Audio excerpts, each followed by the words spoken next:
बिस्मिल्लाहिर्रहमानिर्रहीम, अस्सलाम वालेकुम। पाकिस्तान और दुनिया भर में देखने और सुनने वालों को अब्दुल कादिर का सलाम।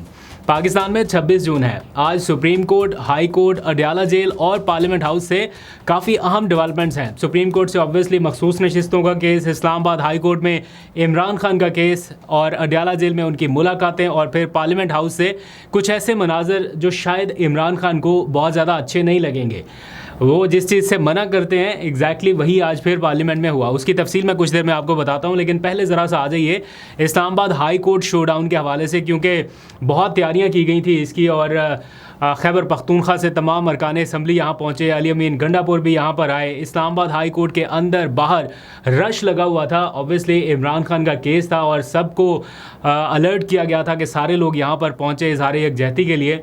लेकिन इतना ज़्यादा रश होने के बावजूद, इतनी ज़्यादा प्रैक्टिस होने के बावजूद लोग कहाँ से चलते हैं, कहाँ पे पहुँचते हैं, लेकिन ये केस एक इंच भी अपनी जगह से आगे नहीं हिला, एक कदम भी यूँ समझ लिया आगे नहीं बढ़ सका, क्योंकि हुआ वही जो एग्जैक्टली सब लोग प्रिडिक्ट कर रहे थे, जिसके बारे में सबको आइडिया था कि ये हो सकता है। हमने भी कल के व्लॉग में यही जिक्र किया था। क्या कहा था? एग्जैक्टली वही हुआ। आज सारे लोग इस्लामाबाद हाई कोर्ट के बाहर जा रहे हैं। इससे क्या निकलेगा? इससे अगली तारीख निकलेगी, क्योंकि जो नए तैनात होकर आने वाले प्रोसिक्यूटर हैं वो जब अदालत के सामने जाएंगे और बताएंगे कि मेरी कल शाम ही तैनाती हुई है और मुझे तो इस केस के बारे में अभी कोई इतनी डिटेल पता नहीं है, तो ये इतना स्ट्रॉन्ग एक पॉइंट है जिसके ऊपर अदालत इस केस की समाअत आगे बढ़ा सकती है। तो जनाब, खदशात के ऐन मुताबिक जो प्रोसिक्यूटर जनरल थे, जो एक ही दिन पहले तैनात किए गए, वो आए और उन्होंने कहा जनाब मेरी तो तैयारी नहीं है, 4 हफ्ते का वक्त दिया जाए। और फिर अदालत ने उनकी इस्तदा मंजूर कर ली और इस केस की समाअत गैर मुअय्यना मुद्दत तक के लिए मुलतवी कर दी। हालांकि पीटीआई के लोग, इमरान खान की बहनें वहाँ 2 घंटे तक इंतज़ार करते रहे कि आप कम से कम अगली तारीख तो दें, बताएं तो सही कि कौन सी तारीख को होगा, लेकिन वो नहीं बताई गई। और अदालत के अंदर फिर क्या माहौल था, ये अलीमा खान की ज़ुबानी ज़रा 1 मिनट का उनका क्लिप सुनिए। वापस आइए अदालत के बाद जो झगड़े आज हो रहे थे, कारकुनान और पीटीआई के अरकान असम्बली जो आमने सामने आए, क्या मंजरनामा था वो बताता हूँ आपको। और आज जो है कि जो आके लॉयर खड़ा हुआ, उसने आके कहा कि मैं कल ही आया हूँ, तो खाली हाथ आया था और मुझे अभी तैयारी करने का टाइम चाहिए, ठीक है। और अब अगली तारीख के लिए हम 2 घंटे से वहाँ बैठे थे और आज हमें ये कहा गया है कि जब 2 घंटे के बाद कि अभी फैसला हो रहा है कि कौन सा जज छुट्टी पे नहीं है, और फिर हम आपको पीर को बताएंगे कि कौन सी तारीख पड़ेगी, क्योंकि 1 जुलाई से छुट्टियाँ शुरू हो रही हैं। तो ये इन्होंने इमरान खान को जेल में से ना निकालने के हर हरबा इस्तेमाल कर लिया है। एक दिन तो जजेस को भी शर्मिंदगी होगी, उनको मेरा ख्याल है रात को नींद नहीं आती होगी कि इमरान खान जैसे बड़े अजीम लीडर को वो कैसे इंसाफ से महरूम कर रहे हैं। मैं सोचती हूँ कि वो जब वो घर जाते होंगे क्या सोचते होंगे, क्या उनकी मजबूरियाँ हैं कि वो इमरान खान को जानबूझ के इंसाफ से महरूम कर रहे हैं। तो जिस टाइम अदालत के अंदर ये सारा कुछ चल रहा था, एग्जैक्ट उसी टाइम अदालत के बाहर पीटीआई के लोग आपस में लड़ाई झगड़ा कर रहे थे, यानी तू तकरार तक बात पहुंची हुई थी। अच्छी खासी तू तकरार थी, ये कोई मामूली सी नहीं थी। और कारकुनान जो हैं वो पीटीआई की लीडरशिप से सवालात कर रहे थे बजट के हवाले से कि क्यों मंजूर किया गया। इसमें मेजॉरिटी कारकुनान की नहीं कहा जा सकता, टू बी वेरी ऑनेस्ट। कोई 1-2 लोग थे जो ज़्यादा ही हाइपर हो गए, और वो अक्सर औकात ऐसे पेशियों पे मैंने देखा है उनको कि वो ऐसे क्वेश्चंस करते हैं, प्रोवोक करते हैं पीटीआई के लीडरशिप को, चाहे वो अली अमीन गंडापुर हो या जो भी वहाँ पर हो। वो ज़रा मुझे नहीं मालूम क्यों करते हैं, लेकिन वो उनकी शायद आदत अब बन चुकी है कि उन्होंने हर किसी को करना है। एक तो ये जेन्युइन केस बना ना कि बजट क्यों मंजूर किया गया, इसके ऊपर तो ओवरऑल आवाज़ उठ रही है, लेकिन जिनकी जानिब से आवाज़ उठाई जा रही थी ये रिवायती तौर पे ये करते आ रहे हैं। और एग्जैक्टली वहाँ पे वही माहौल था।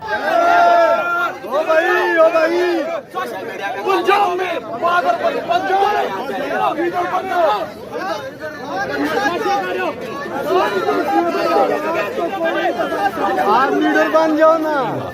और टू बी वेरी ऑनेस्ट, अगर मैं आपको बिल्कुल फेयर ओपिनियन दूं तो ऐसा लगा कि जैसे अरकान असम्बली को ह्यूमिलेट किया जा रहा है। जो सलूक वो डिज़र्व नहीं करते उनके साथ वो भी हो रहा है। और बहुत सारे लोग ऐसे हैं जो सोशल मीडिया पर होने वाली ट्रोलिंग की वजह से भी, इमरान खान का कोई कसूर हो ना हो, पीटीआई का कोई कसूर हो ना हो, सिर्फ ट्रोलिंग की वजह से ही वो समहाउ पीटीआई के अगेंस्ट हो जाते हैं। इनमें हमने रिसेंट टाइम में बहुत सारी एग्जांपल्स देखी हैं। बाज़ जजेस ने भी इसका इजहार किया, बहुत सारे और लोगों ने भी किया। बट एक चीज़ जब पार्टी की सतह पे अब क्लैरिफाई की जा रही है आहिस्ता आहिस्ता इस चीज़ों को, और कहने को ये कहा जाता है कि इमरान खान का ऑर्डर था वो इम्प्लीमेंट क्यों नहीं हुआ, इसलिए ये सारा कुछ हुआ। बिल्कुल ठीक है, जस्टिफाई है ये चीज़। वहीं पे इमरान खान का ही ऑर्डर है, वो कई ट्वीट्स में ये कह चुके हैं कि आपस में मत लड़ें, आपस में मत उलझें, जंग बाहर वालों के साथ होती है, अपनों के साथ नहीं। तो पार्टी के अंदर का डिसिप्लिन बरकरार रखना बड़ा ज़रूरी है। तो पार्टी के अपने अरकान असम्बली से जवाब लेना बिल्कुल आपका हक है, जवाब दे उनको होना चाहिए, आपके वोटों से वो आए हैं। लेकिन जिस तरह से एक ह्यूमिलेशन वाला एलिमेंट आया वो थोड़ा सा अफसोसनाक रहा पीटीआई के लिए। आप लोग अपनी राय का इजहार कीजिएगा कि आपको क्या लगता है कि क्या ये सिलसिला चलते रहना चाहिए, क्योंकि ऐसे कोई भी पार्टी और नहीं चल पाएगी जिस तरह से इस टाइम पीटीआई को चलाया जा रहा है। एनीहाउ, अब आ जाइए ज़रा अडयाला जेल की जानिब। वहाँ पर अली अमीन गंडापुर जो है वो पहुँचे अपनी उस टीम के हमरा जिससे इमरान खान साहब ने मुलाकात की ख्वाहिश का इजहार किया था, और तवक्कुआत के और ख़दशात के ऐन मुताबिक उनकी आज मुलाकात नहीं होने दी गई। और एक सूबे के चीफ़ एग्जेक्टिव को, वज़ीर आला को एक नाके पर पुलिस एहलकारों ने रोक लिया और कहा कि जनाब आप आगे नहीं जा सकते। चीफ़ मिनिस्टर के साथ सिक्योरिटी है, लोग हैं, बजट का मामला है। बतौर चीफ़ मिनिस्टर उनके पास ये राइट है कि वो किसी भी सूबे की जेल का दौरा कर सकते हैं, लेकिन वो नहीं कर पा रहे। आपको पता है पीटीआई के पास इंसानी हकूक़ की जो कमेटी है उसकी सरबराही भी है, लेकिन वो फिर भी नहीं जा पा रहे कि जनाब इंसानी हकूक़ के मामलात पर अडयाला जेल का दौरा किया जा सके। इसी तरह चीफ़ मिनिस्टर जो हैं वो आज पहुँचे इमरान खान से मुलाकात के लिए अपनी उस टीम को लेके, जिनके नाम डाले गए थे लिस्ट में। अदालत का हुक्म है किसी एक की तो चलो कराते कम से कम मुलाकात, लेकिन नहीं कराई गई। वही है कि सिर्फ इमरान खान की 2 बहनों और एक वकील, 1 या 2 वकीलों के अलावा और किसी को मुलाकात नहीं करने दी जा रही। सियासी लोगों की तो बिल्कुल ही मुलाकात नहीं हो पा रही। तो अली अमीन गंडापुर वहाँ पर काफ़ी देर इंतज़ार करते रहे और बिलाखिर उन्हें वापस लौटना पड़ा, ये कहते हुए कि अब बजट के मामलात पर IMF वाला मामला भी आएगा। तो जब IMF वाला मामला आएगा फिर हम भी ताउन नहीं करेंगे वफाकी हुकूमत के साथ, और फिर जो रवैया अब हमारे साथ रखा जा रहा है फिर हम भी वही रवैया रखेंगे। अगर देखा जाए तो बजट के मामले पर यह चीज़ एक्सरसाइज की जा सकती थी, क्योंकि बजट में बहुत सारी चीज़ें ऐसी हैं जो IMF की ख्वाहिशात के या उनकी डिमांड्स के अकॉर्डिंग होता है। इस बात का इतराफ़ मुशीर ख़ज़ाना मुज़म्मिल असलम मेरे साथ गुफ्तगू में कर चुके हैं। उन्होंने कहा कि अगर हमारी मुलाकात इमरान खान से होने दी गई तो हम वैसा बजट लाएंगे जैसा वफाकी हुकूमत चाहती है, लेकिन अगर ना होने दी गई तो फिर हम IMF वाली वो सारी चीज़ें निकाल के अपनी मर्ज़ी का बजट लाएंगे जो फिर वफाकी हुकूमत की ख्वाहिशात के मुताबिक नहीं होगा।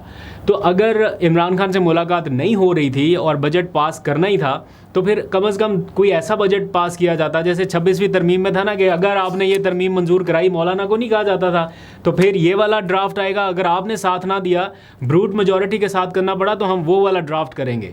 ऐसे था ना मामला। इसी तरह इनको भी ये करना चाहिए था कि अगर मुलाकात करने दी जाती है तो हम ये वाला बजट पास करेंगे जो आप चाहते हैं, अगर नहीं करने दी जाती तो फिर हम दूसरे ऑप्शन पे जाएंगे। इन्होंने वो दूसरा ऑप्शन एक्सरसाइज नहीं किया। अब क्यों नहीं किया वो फिर एक डिटेल बहस चली जाती है, उसके ऊपर फिर हम बाद में बात करेंगे। इसी सारे मंजरनामे में आज एंट्री हुई है इमरान खान के पुराने खिलाड़ी की। सरप्राइज़ एंट्री थी बागी की। जावेद हाशमी आज पहुंचे इमरान खान से इजहार यकजहती के लिए। ऑब्वियसली उन्हें भी पता था कि मुलाकात नहीं हो पाएगी, लीडरशिप आएगी, सियासी लोग आएंगे, वो भी नाके से वापस चले जाएंगे। तो वहीं उन्होंने भी कहा कि मैं जनाब इमरान खान साहब से इजहार यकजहती के लिए आया हूँ, और वो खड़े रहे वहाँ पे और उनको बड़ा इज़्ज़त ऑनर दिया गया अली अमीन गंडापुर की तरफ से। उमर अयूब वहाँ पर मौजूद थे, बाकी लीडरशिप थे। उन्होंने बड़े एहतराम से उनको गाड़ी से बाहर निकाला, बड़े एहतराम से उनको गाड़ी में वापस बिठाया। एक बुज़ुर्ग सियासतदान के तौर पे जो वो इज़्ज़त डिज़र्व करते हैं उन्हें वो इज़्ज़त दी गई, और बड़ा अच्छा जेस्चर दिया इन्होंने। बेशक माजी में जो भी सूरत हाल रही, लेकिन एक बंदा चल के जेल के बाहर पहुंचा हुआ है आपके लीडर से इज़हार यकजहती करने के लिए, इससे इंपॉर्टेंट बात और कोई नहीं हो सकती। जब बड़े बड़े आपके लोग नहीं आ रहे, वहाँ पे एक ऐसा शख्स पहुँच गया जो आपकी पार्टी का हिस्सा भी नहीं है, तो मेरा ख्याल है ये उनका जावेद हाशमी की तरफ से अच्छा जेस्चर था, और इसको बदले में पीटीआई ने भी बड़ा इज़्ज़त, ऑनर और एहतराम दिया। और फिर सारे लोग, चूँकि टाइम ख़त्म हो गया, मुलाकात नहीं हो पाई और वहाँ से वापस रवाना हुए। अब आ जाइए पार्लियामेंट हाउस की तरफ। पार्लियामेंट हाउस में आज कुछ मनाजर देखे गए हैंडशेक के। शहबाज शरीफ ने बतौर प्राइम मिनिस्टर अपोजिशन के कुछ लोगों से हैंडशेक किया, जिनमें असद कैसर थे, चेयरमैन पीटीआई थे बैरिस्टर गौहर, उनसे हैंडशेक किया। उसके विजुअल्स भी आए, बाकायदा टिकर्स वगैरह सारा कुछ चला। तो मुझे याद है, मैं इसको कोई बुरा नहीं समझता, पार्लिमान के अंदर इस तरह के विजुअल्स होते रहते हैं। इमरान खान साहब भी मिले थे मेरा ख्याल है गालिबन आसिफ जरदारी से, उन्होंने भी हैंडशेक किया था। इस तरह का विजुअल आते रहता है, ये कोई बुरी बात नहीं है। लेकिन इसको जब इमरान खान कल मुमकिन तौर पे न्यूज़ हेडलाइंस में या पेपर में देखेंगे, जैसे उन्होंने अली अमीन गंडापुर की तस्वीर देखी थी शहबाज शरीफ के साथ, तो फिर उन्होंने नाराज़गी का इज़हार किया था कि ऐसे विजुअल्स कारकुनान को हर्ट करते हैं, तो जब हम आपको मना करते हैं तो फिर ये सारे आप तस्वीर क्यों बनाते हैं। तो आज वो तस्वीर एक बार फिर से बन गई हैं। इसमें कोई, मुझे नहीं लगता कि कोई कसूर है बैरिस्टर गौहर का या असद कैसर का। अगर कोई चल के आपके पास आ जाए आपके बेंचेस की तरफ और आगे हैंडशेक करे, तो मेरा ख्याल है इसमें ये कोई बुरा मानने वाली बात नहीं है। बट एक ऐसी ख़बर के तौर पे हम इसको डिस्कस कर रहे हैं। मेरा ख्याल है जमहूरी मामलात के हवाले से ओवरऑल एक अच्छा जेस्चर था, इसके ऊपर किसी को कोई एतराज़ होना नहीं चाहिए। अच्छा, अब जाते जाते ख़बर बिलावल की आज की तकरीर के हवाले से। उन्होंने जनाब आज कहा कि हमारी सारी शराइत मान ली गई हैं, हम बखुशी इस बजट को वोट करने का ऐलान करते हैं, बखुशी। ठीक है, 2 दिनों 4 दिनों पहले क्या कह रहे थे, मुल्की एहतजाज तहरीक, और हमें हमारी ना मानी गई तो हम ये कर देंगे वो कर देंगे। एहतजाज वालों ने कहीं निकल के एक जगह खड़े होकर कोई नारा भी नहीं लगाया। मुल्की एहतजाज तो दूर की बात है ना। और जिस दिन ये नारे लगा रहे थे कि उसी दिन की मैं आपको बात बता रहा हूँ, बाकी लोग ये प्रेस कॉन्फ्रेंस कर रहे थे कि हम मुल्की एहतजाज करेंगे, और उसी दिन आसिफ जरदारी और शहबाज शरीफ साहब और बाकी सारे इनके रुफ़का वो बैठे मीटिंग कर रहे थे। तो इस तरह से लोगों को बताते कुछ हैं, अंदर प्लानिंग कुछ हो रही होती है, चीज़ें सारी किसी और तरह से चल रही हैं। खैर, इस तरह से ये सारे मामलात आगे बढ़े हैं। आज अफसोसनाक सूरत हाल रही है पाकिस्तान तहरीक इंसाफ के लिए ओवरऑल, लेकिन आई होप कि ये सारी चीज़ें जल्द इनकी सॉर्ट आउट हो जाएं, या बजट वाला मामला निकले तो फिर कोई और मामला शुरू हो। इस टाइम तो सारी तवज्जो जो है वो इसी तरफ है कि पीटीआई वाले आपस में कैसे लड़ रहे हैं, और बाकी जमातों के लिए पॉपकॉर्न टाइम चल रहा है, वो इन्जॉय कर रहे हैं इसको। तो ख़बरें 2-3 और भी बहुत हैं, मतलब एक बहुत ही सॉलिड और धांसू किस्म की ब्रेकिंग न्यूज़ है, लेकिन उसको मैं थोड़ा सा और कन्फर्म कर लूँ, थोड़ा सा और वेरीफाई कर लूँ। एक तो कंफर्मेशन हो चुकी है, लेकिन एक सोर्स से और कंफर्म कर लूँ, फिर इंशाल्लाह आपको नेक्स्ट व्लॉग में बताऊंगा। बहुत बड़ी खबर है। अभी तक के लिए इतना ही। अपना बहुत सा ख्याल रखिए। अल्लाह हाफ़िज़।